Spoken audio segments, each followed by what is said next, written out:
Hi, I'm Gary. Welcome to my channel. Welcome back if you've been here before. This is Monday Matters, coming to you today from the shade of a tree in the garden because it is so hot. On today's show, as usual, I'll be looking at some news and views from around the model making world. I'll be reporting on what I did last week on the bench, and of course I'll be announcing this week's kit of the week. All these things come as chapters. You can hop backwards and forwards as your heart desires. Now, if you like the show, and I hope you do, please do remember to say so by clicking the like button below, and also if you haven't done so yet, by subscribing to the channel. You do that through the little button there in the bottom right corner.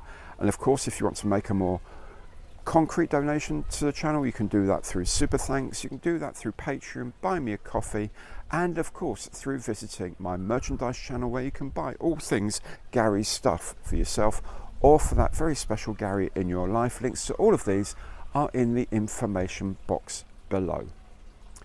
Enough of all of that, let's get on and have a look at the news of the week.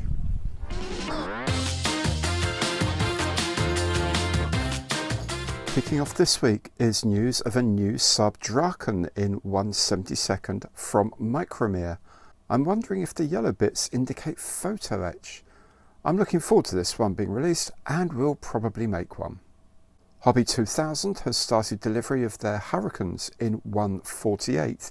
Now, these are actually the Hasegawa tooling that dates back to 1997, but they've packaged them with new decals by Cartograph and with paint masks. Very useful indeed for the Hurricane. Airfix has released its rebox of the Westerland Lynx in naval variants in 1/48 scale. This is the 2012 tooling with new decals, and of course there's plenty of aftermarket stuff available.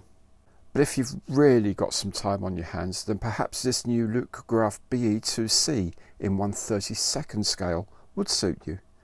This is a resin kit with all the delights that brings, but with 3D printed parts and full wire rigging. Not a weekend project, I would suggest.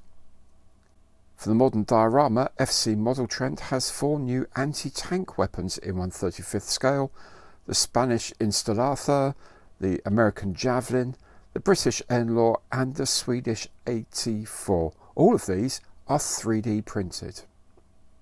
However, most of the news this week has to be about vehicles. Italeri has released this commemorative set of a Crusader tank in 1/35 for the anniversary of the Battle of El Alamein. It is based on the 1976 tooling, but comes with 9 new figures, new decals, and a new set of pliable tracks. Also from the Desert War is this Kubelwagen dressed up as a tank in 1/35 scale from SOL. Cheeky little thing, isn't it?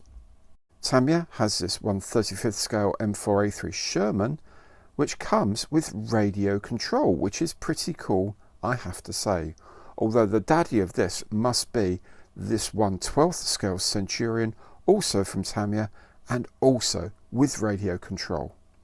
And finally, the thing most fulfilling my love of the odd is this wonderful Pavesi artillery tractor in 1/35 from Triglav. I mean, just look at those wheels. Hard to believe it served in Italy all the way through World War II. On the bench over this last week was the MiG-31 Foxhound in 1/72 scale from ICM. Now, this is a 2008 kit, so suffers from many issues common to ICM back in the day, and thankfully apparently banished now. Still, it was an enjoyable kit to make and gave me plenty of scope to practice some modelling techniques. Now, I had planned a documentary for Feature Friday this week on twin fuselaged aircraft, but production overran somewhat as there is so much to talk about. So there will be 2 versions available this week, one as a plain documentary and another with call-outs to kits where appropriate, as well as other twin fuselage aircraft I've come across. And all of that brings me on to, of course, announcing this week's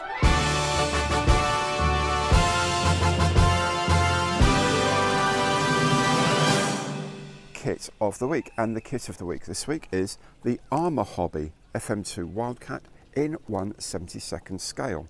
Now I've made 3 Armour Hobby Hurricanes so far. They were all delightful, and I've made the Airfix Wildcat, which wasn't too bad apart from the undercarriage, which was a pain in the backside. Other than that, really quite good. So it'd be interesting to compare this with the Airfix model. Now this of course comes as an expert set, so it comes with the masks for the canopy, but it also comes with some photo etch, so we'll have fun doing that as well. Do come back for that. Remember, the box opening on Tuesday, the build on Wednesday, and the combo with the box opening build and the bonus historical material on Thursday. And of course, come Friday, there'll be Feature Friday, the feature on twin fuselage aircraft, and then we're back to Monday Matters. Next week's Monday Matters will be very, very different and very, very special. Do come back for that. So in the meantime, thank you so much for watching, and I will catch you next time.